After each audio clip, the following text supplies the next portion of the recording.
سبحان الذی اسری بعبدہ، پاک ہے وہ ذات جس نے اپنے بندہ خاص کو سیر کرائی، لیلا من المسجد الحرام الی المسجد الاقصی، رات کے کچھ حصے میں سیر کرائی اور مسجد حرام سے لے کر مسجد اقصی تک سیر کرائی۔ نبی کریم صلی اللہ علیہ وسلم کو اللہ نے بڑی ہی شانیں عطا فرمائی، بڑی عظمتیں عطا فرمائی۔ ان عظمتوں میں سے ایک بہت بڑی عظمت کا نام واقعہ معراج ہے۔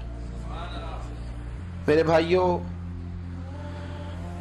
جب سے امت کے اندر خیالات تقسیم ہوئے ہیں، اپنی اپنی رائے لوگوں نے قائم کی ہے، تو کچھ ایسے ذہنوں نے بھی کچھ اختراعات ایسی بھی زمانے میں وضع کی ہیں۔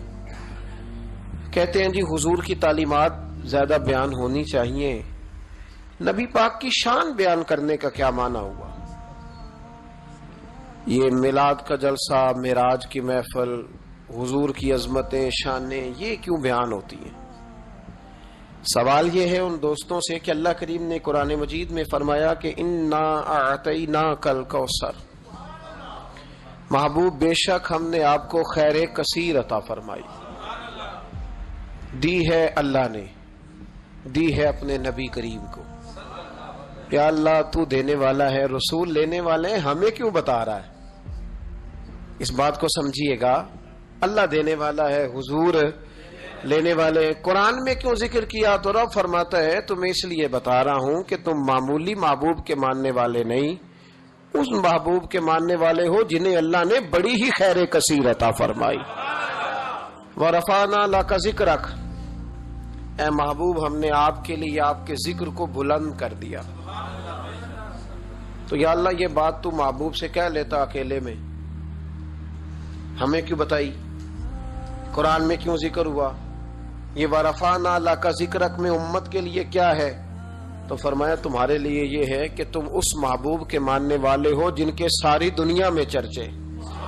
اعلیٰ حضرت فرماتے ہیں عرش پہ تازہ چھیڑ چھاڑ، فرش پہ طرفہ دھوم دھام، کان جدھر بھی لگائیے تیری ہی داستان ہے، کان جدھر بھی لگائیے تیری ہی داستان۔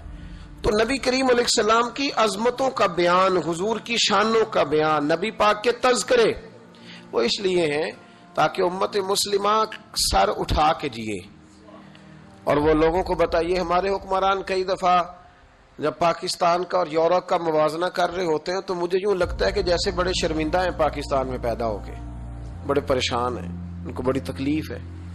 کاش یہ موازنہ اس طرح کرتے کہ وہ یورپ والے عیسائی اور یہودی ہیں، اللہ تعالیٰ نے ہمیں محبوب کریم کی امت میں پیدا فرمایا، تو پھر ان کا معیار اور ہوتا بات کرنے کا، پھر ان کے لفظوں میں وہ کمزوری نہ ہوتی۔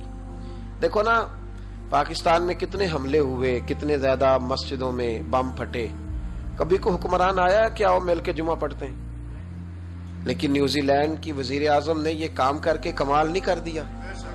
ہمارے تو ابھی تک وہ سائی وال کے یتیم بچوں سے ملنے کوئی حکمران نہیں گیا، کوئی نہیں گیا، اس لیے کہ یہ قوم تو ایسی ہے، ہمیشہ لائنوں میں لگ کے ووٹ دیتی ہے، ان کا کیا ہے؟ انہوں نے کل پھر گاڑیوں کے پیچھے اسی طرح بھاگنا ہے، جیبوں سے سٹیکر بنوانے ہیں، اشتہار چھپوانے ہیں۔ یہ تو مطلب بھیڑ بکریاں دو چار مر جائیں تو کیا حرج ہے؟ یہ ہمارا سٹیٹس ہے، ہمارا، ان کا کیا ہے؟ ان کو تو پتا ہے کہ ان کو کیسے یوز کرنا ہے۔ میں نے اس وقت بھی کہا تھا اور آج بھی کہتا ہوں، نمبر پلیٹ بدلنے سے گاڑیاں نئی نہیں ہوتی، گاڑی بدلے تو پھر اس کا نظام بدلتا ہے، بدلنا ہے تو اس کا انجن بدلو، نمبر پلیٹیں نہ بدلو۔ یہاں نمبر پلیٹیں بدل کے وہی گاڑیاں دوبارہ روڈ پہ چھوڑ دی جاتی ہیں۔ نہ ادھر ادھر کی تو بات کر، یہ بتا کہ قافلہ کیوں لٹا؟ مجھے رہزنوں سے غرض نہیں، تیری رہبری کا سوال ہے۔ تو یہاں تو تباہی اتر رہی ہے، اللہ تعالیٰ سمجھنے کی توفیق عطا فرمائے، اللہ ہمارے حال پر رحمت کی نظر فرمائے۔ تو یہ شرمندہ ہو کے جو لوگ باتیں کرتے ہیں نا، معاذ اللہ کمزوری دکھاتے ہیں، یہ اس کمزوری کو دور کرنے کا بہترین علاج یہ ہے کہ ہر گلی میں، ہر کوچے میں، ہر نگر میں میرے مصطفیٰ کی عظمتیں بیان کی جائیں۔ اور جہاں تک ان لوگوں کا تعلق ہے بیچارے جو کہتے ہیں واقعہ معراج سمجھ میں نہیں آتا، تو ان کو میں پوچھتا ہوں کہ تمہیں تو اپنا وجود بھی سمجھ میں نہیں آتا، کیسے سانس لیتے ہو, معدے کا کون سا نظام ہے, نظام انہضام کیا ہے, جگر کہاں ہے, تمہارے وجود میں اللہ تبارک و تعالی نے جو چیزیں پیدا کی ہیں تو آج تک اپنے آپ کو نہیں سمجھ سکا, تو رب رسول کے معاملات کو سمجھنے چلا ہے. اپنی چھوٹی سی عقل کو اتنا پریشان نہ کر ورنہ تو الجھ جائے گا. کہتے ہیں جی سمجھ میں نہیں آتا جی کیسے گئے, کس طرح گئے, کیوں کر کے گئے. تو نبی پاک نے تو کہا ہی نہیں میں گیا ہوں, حضور نے تو بعد میں کہا ہے میں گیا ہوں. پہلے تو رب فرماتا ہے سبحان الذی, جو لے کے گیا ہے وہ ہر عیب سے ہر نقص سے پاک ہے, وہ جو بھی بیان کرتا ہے حق اور سچی بیان کرتا ہے. ایک زمانے تک یہ جو دہری قسم کے لوگ تھے نا, عقل کے پجاری, ایک زمانے تک یہ کہا کرتے تھے کہ حضرت سلیمان علیہ السلام کا تخت ہوا میں کیسے اڑتا تھا. 80 من اس کا وزن تھا تو وہ ہوا میں کیسے اڑتا تھا جی. کچھ لوگ اس پہ بیٹھے ہوتے تھے پھر بھی وہ ہوا میں اڑتا تھا. ہمارے اس زمانے کے علماء اس کا جواب دیتے تھے وہ تخت جی ہوا میں کیسے اڑتا تھا. بڑا اعتراض ہوتا تھا, بڑی اس پر باتیں ہوتی تھیں. اب نہیں آپ سنتے ہوں گے کوئی بات, کیوں بلا, اب ہر روز جہاز اڑتا ہے اور اس تخت سے زیادہ وزن لے کے اڑتا ہے. 500 550 سواری ہوتی ہے, ہر سواری کا 2 من وزن بھی ہوتا ہے. اور جب پائلٹ اعلان کرتا ہے نا کیبن سے کہ ہم 38,500 فٹ کی بلندی پہ جا رہے ہیں تو کوئی شخص اعتراض نہیں کرتا. اب چھوڑ گئے حضرت سلیمان کے تخت پر اعتراض کرنا, اس لیے کہ سارے اوڑ کے آتے جاتے ہیں. اب ذرا ٹھہر گئے, اب یہ ٹینشن ختم ہو گئی کہ حضرت سلیمان کا تخت کیسے اٹھتا تھا. پھر ایک نیا اعتراض شروع ہو گیا, الم تر کیف فعل ربک باصحاب الفیل, کہ اتنا چھوٹا سا کنکر اور اتنا چھوٹا سا بابیل اور اتنے بڑے ہاتھی کو کنکر مارے تو اتنے سے کنکر سے ہاتھی کیسے مر جاتا ہے. بڑی پریشانی تھی بھئی, کنکر چھوٹا ہاتھی بڑا کیسے مر گیا. پھر اللہ نے فضل کیا تو بندوق کی گولی ایجاد ہو گئی. کہنے لگے نہیں پریشر سے لگے تو ہاتھی ماری جاتا ہے. اب اس کے بعد دوبارہ اس بات پر اعتراض نہیں کرتے. پہلے کہتے تھے کہ انسان کیسے جاتا ہے, کیوں کر جا سکتا ہے, ممکن کیسے ہے, یہ مطلب کیسے ہو گیا, معراج کیسے ہوئی. تو پھر ایک بندہ چاند سے تو ہو آیا ہے, اور جس نے وہ بندہ چاند پہ اتارا ہے اس نے کہا ہے کہ یہ آخری منزل نہیں, اس سے آگے بھی انسان جا سکتا ہے. تو میرے مصطفیٰ کریم نے فرمایا تم تو اب جانے کی باتیں کرتے ہو نا, جہاں تک میں ہوں آیا ہوں تم سوچ بھی نہیں سکتے. کوئی رہ فلک اتے یار گیا, کوئی جا سدراتے ہار گیا, ایک کالیاں زلفاں والا سی جڑا لنگ عرشاں تو بھی پار گیا. میں تم نہیں نہ جا سکتے, تم کچی باتیں, کمزور باتیں. اور ایک اور بات میں آپ کو عرض کروں, نبی کریم علیہ السلام کے لیے کام اتنا مشکل نہیں تھا جتنا قوم سمجھتی ہے نا. وہ ہمارے اپنے کچھ نادان دوست ہیں, اپنی عقل چھوٹی ہوتی ہے تو وہ اس عقل میں کیا کیا آئے گا, اتنی کچھ چیز ہوتی ہے اس میں اتنا ہی سامان آتا ہے نا. تو اپنی عقل چھوٹی ہوتی ہے تو بجائے اس کے کہ وہ ایمان لے آئیں اللہ تعالی کی حکمتوں پر, وہ عقل کے ترازو پر چھوٹی سی عقل کو پریشان کرتے ہیں. چھوٹا سا دماغ ہوتا ہے, ہر وقت ٹینشن میں رہتے ہیں, وہ جی کیسے گئے, کس طرح کر کے گئے. تو میں کہتا ہوں نبی کریم کے لیے یہ مسئلہ ہی کوئی نہیں, حضور کے لیے یہ کوئی مسئلہ. حضور فرماتے میں تو اس وقت بھی نبی تھا. یہ ترمذی میں ہے, ترمذی ہے, سیاستہ کی حدیث, یہ سمجھیں گے دین ہے, یہ عقیدہ ہے, اس کو سمجھا کریں. فرمایا میں تو اس وقت بھی نبی تھا جب آدم علیہ السلام کی مٹی گوندی جا رہی تھی. تو محبوب تو پہلے بھی ان سارے نظاروں کو جانتے ہیں, ہر چیز حضور کی نظر میں ہے. اور اس کے بعد بھی, اس کے بعد کا جو ماحول ہے وہ بھی انوکھا ہے. بدر میں ایک عورت کا بچہ شہید ہو گیا, سیاستہ میں حدیث ہے, حضور کی بارگاہ میں آئی, نبی کریم منبر پہ بیٹھے آ کے عرض کرنے لگے یا رسول اللہ صلی اللہ علیہ وسلم میرا بیٹا جہاد میں شہید ہو گیا, مجھے بتائیں وہ کہاں ہے. اگر جہنم میں ہے تو میں روؤں گی, آہوزاری کروں گی, اگر جنت میں ہے تو میں شکر ادا کروں. حضور بتائیں. تو جنت دوزخ کا معاملہ تو قیامت کے بعد ہے, یہ تو دور کی باتیں. مدینے میں بیٹھ کر, مسجد نبی میں بیٹھ کر بی بی نے سوال کر دیا. حضور نے نہیں فرمایا کہ بی بی یہ تو قیامت میں پتہ چلے گا نا, حضور بیٹا کہاں ہے. حضور نے یوں نظر اٹھائی, فرمایا بی بی جنتیں ہیں 8, جو سب سے اعلیٰ جنت ہے نا وہ اللہ نے تیرے بیٹے کو عطا فرمائی, سب سے اعلیٰ جنت میں ہے تیرا بیٹا. مرحوم اعظم چشتی نے ایک جملہ کہا تو انہوں نے کمال کر دی. کہنے لگے ایسا کوئی محبوب کہیں ہوگا نہ کہیں ہے, بیٹھا ہے چٹائی پہ مگر عرش نشی ہے. اور ایک جملہ اتنا شاندار ہے اتنا شاندار ہے کہ میں جب پڑھتا ہوں تو میں مرحوم کے لیے دعا کرتا ہوں. انہوں نے کہا کہ تو جو چاہے تو ہر شب ہو مثال شب اسرا. محبوب اگر آپ چاہیں تو روز معراج ہو. تو جو چاہے تو ہر شب ہو مثال شب اسرا، اس لیے کہ تیرے لیے 2-4 قدم عرش بری ہے. تیرے لیے 2-4 قدم، تیرے لیے 2-4 قدم عرش بری ہے. اور کہنے لگے ہر ایک کو میسر کہاں اس در کی غلامی. اس در کا تو دربان بھی جبریل امی ہے. اس در کا تو دربان بھی جبریل امی ہے. اور ملتا نہیں کونین کو کیا کیا تیرے در سے، ایک لفظ نہیں ہے جو تیرے لب پہ نہیں ہے. نبی کریم صلی اللہ علیہ وسلم کے لیے یہ کوئی مشکل نہیں. جس طرح ہم الجھے ہوئے نا کہ مطلب کیسے تو کس طرح تو کس انداز میں، تو وہاں یہ کوئی کھاتا ہے ہی نہیں. حضور کے لیے تو 2-4 قدم ہے، جب چاہیں جب چاہیں. وہ ایک صاحب تھے مجھے کہنے لگے کہ وہ جی حضور تو گئے تھے حضرت جبریل لے کے تھے پروں پہ بٹھا کے. پہلے براق پہ گئے تھے، پھر حضرت جبریل کے پروں پہ، پھر رف پہ. ویسے تو نہیں نا بشر جا سکتا. تو میں نے کہا چلو مہربانی کرو تم بھی کسی دن براق پہ بیٹھ کے چکر لگا جاؤ. کوئی کوشش کرو نا یار، کسی جگہ پہ ٹھہرو تو صحیح. عجیب فلسفہ کہتے حضور. تو میں نے کہا چلو وہ تو رف تھی، حضرت جبریل کے پر تھے، براق تھا. تو وہ جو نبی پاک بعد میں 9 مرتبہ گئے اور آئے، حضور 50 نمازیں لائے نا. تو حضرت موسیٰ نے کہا کہ محبوب نہیں پڑھی جائیں گی، تو حضور گئے، 5 کی معافی ہوئی. پھر آئے تو حضرت موسیٰ نے کہا کہ محبوب نہیں، یہ نہیں ہوگا. یہ بھی نبی پاک کی فرما برداری ہے اللہ کی بارگاہ میں. حضور نہیں کہتے ٹھیک ہے یا اللہ تو 50 کہتا ہے تو 50 ہی قبول ہے. حضرت موسیٰ نے کہا محبوب نہیں، آپ کہیں، آپ کہیں. اور یہ حضرت موسیٰ کے دل میں بات بھی اللہ نے ڈالی، یہ بھی اللہ نے ڈالی کہ آپ میرے محبوب سے کہیں. انہوں نے نہیں کہنا، ان کو تو جو کہہ دیا جائے قبول ہے. حضور واپس گئے تو 9 چکر لگائے نبی کریم نے. اس کا مطلب ہے کہ اب وہ جو 9 چکر حضور گئے اور آئے تو وہ حضرت جبریل کے پروں پہ لگائے تھے.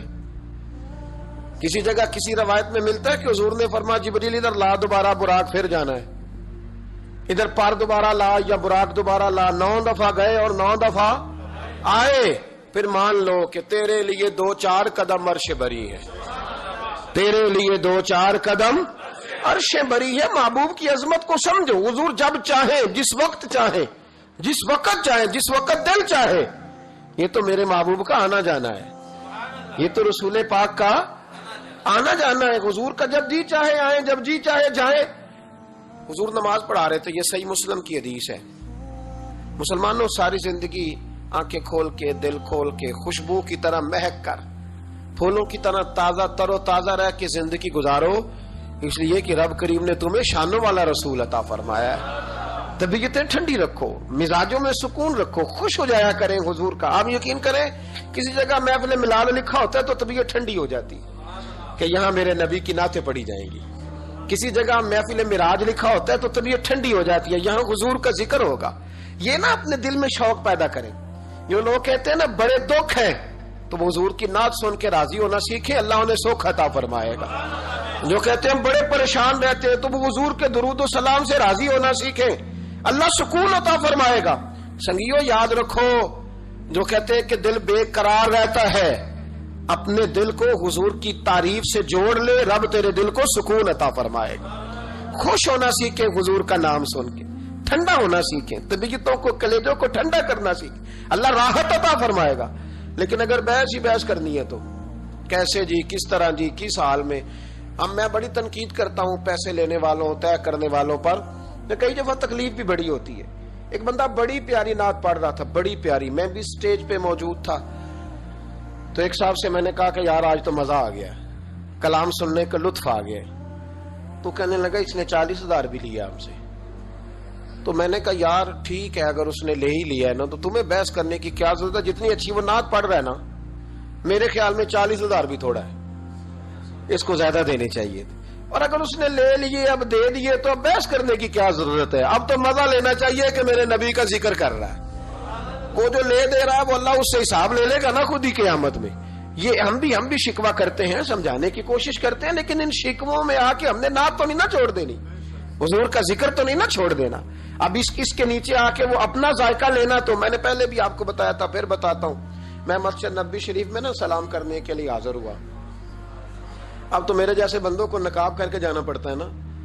اس وقت ذرا جلدی چلے جایا کرتے تھے، موقع مل جاتا تھا. تو میں نا بابو سلام سے داخل ہوا تو ایک بابا جی بڑے سادے سے، پگڑی بھی سادی، طبیعت بھی سادی، تو اپنی موج میں وہ جا رہے ہیں. مواجہ شریف پہ حاضر ہوئے تو اس نے کہا چل حاجی نکل. دھکے دیتے ہیں نا، ان کی موج ہے. وہ دھکے دے رہے تو بابا بڑا راضی ہے. یعنی طبیعت بتاتی ہے جس نے راضی رہنا ہوتا ہے، جس کا دل کرتا ہے راضی رہنے کو، اللہ توفیق بھی دے ہی دیتا ہے.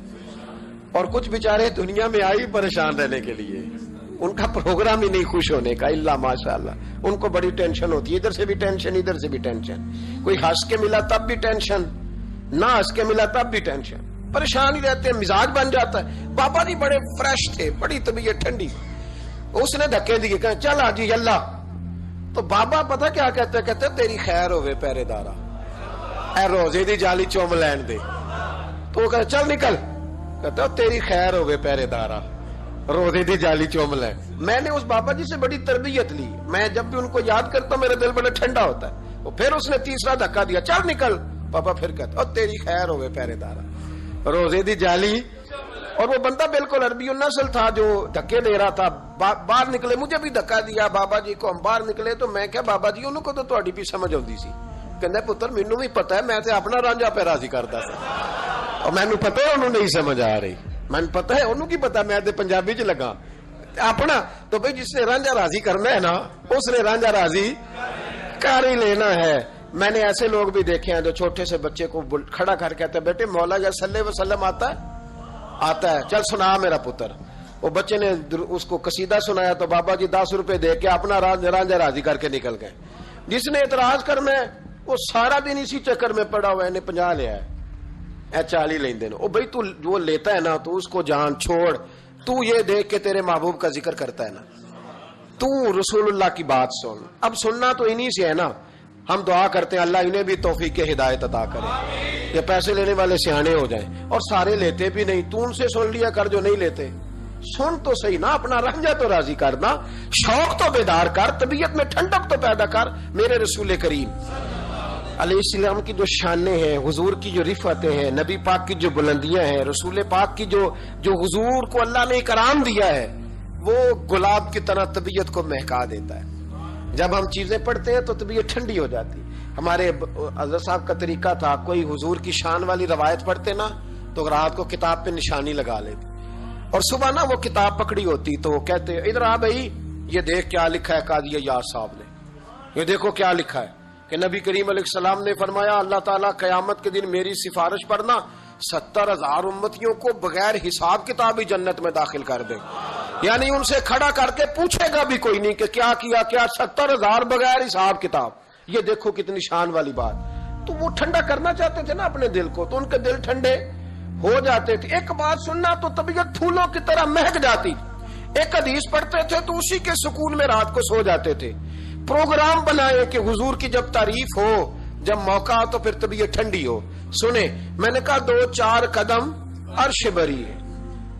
نبی کریم علیہ السلام نماز پڑھا رہے تھے، ظہر کی نماز تھی یا عصر کی نماز تھی، صحیح مسلم میں موجود ہے. حضرت ابو ہریرہ فرماتے ہیں نماز پڑھاتے پڑھاتے نبی پاک نے قدم آگے کیا. نماز پڑھاتے پڑھاتے قدم آگے کیا اور یوں ہاتھ اٹھایا پھر واپس کر لیا. اب نماز پڑھ کے نا تو سلام پھیرا تو صحابہ عرض کرنے لگے یا رسول اللہ صلی اللہ علیہ وسلم وہ نماز میں پیر بھی آگے کیا تو ہاتھ بھی اٹھایا، تو وجہ کیا تھی؟ اب پہلا سوال تو یہ ہے کہ آپ لوگ نماز پڑھ رہے تھے یا حضور کو دیکھ رہے تھے؟ تو صحابہ تو پہلے ہی بتاتے ہیں کہ بھئی ہم تو پہلی صف میں نماز اس لیے پڑھتے تھے کہ نماز بھی ہوتی رہتی تھی اور چپ کے محبوب کی دید بھی ہوتی رہتی تھی. حضور سے پوچھا یا رسول اللہ وہ نماز پڑھتے پڑھتے قدم آگے بڑھایا آپ نے تو پھر پیچھے کر لیا، کیا تھا؟ اور ہاتھ اٹھایا تو پھر آپ نے نیچے کر لیا. تو نبی کریم فرمانے لگے نماز پڑھاتے پڑھاتے جب میں نے کہا نا سمی اللہ لمن حمیدہ، اچانک میری نظر اٹھی تو جنت میں چلی گئی. نظر اٹھی تو جنت میں، تیرے لیے 2-4 قدم عرش بری ہے. تو محبوب فرماتے ہیں جب میری اوپر نظر گئی نا تو میں نے دیکھا کہ انگوروں کا ایک خوشہ لٹک رہا ہے جنت میں. تو میں نے ہاتھ بڑھایا کہ توڑ لوں. حضور کھڑے ہیں مسجد نبوی میں، اور فرماتے ہیں کہ میں یہاں کھڑے ہو کے ہاتھ اونچا کروں تو میرا جنت تک پہنچ جاتا ہے. فرمایا میرا ارادہ ہوا کہ وہ خوشہ جنت کا توڑ لوں، اور ذرا میں نے پیر آگے بڑھایا ہی تھا تو میرے دل میں خیال آیا کہ جنت راز ہے، تو راز ہی رہنی چاہیے. یہ راز کھول گیا تو مزہ نہیں آئے گا. تو میں نے پھر وہ ہاتھ واپس کر لیا. صحابہ کہتے ہیں جب نبی کریم نے یہ بیان کیا تو ہمارے چہرے نے تجسس سے کھیل اٹھے. تجسس سے ہم کوئی بات اور بھی سننا چاہتے تھے. تو محبوب فرمانے لگے اگر میں وہ خوشہ توڑ کے لے آتا اور تمہیں دے دیتا، تم قیامت تک بھی کھاتے رہتے تو تم سے ختم نہیں ہونا تھا.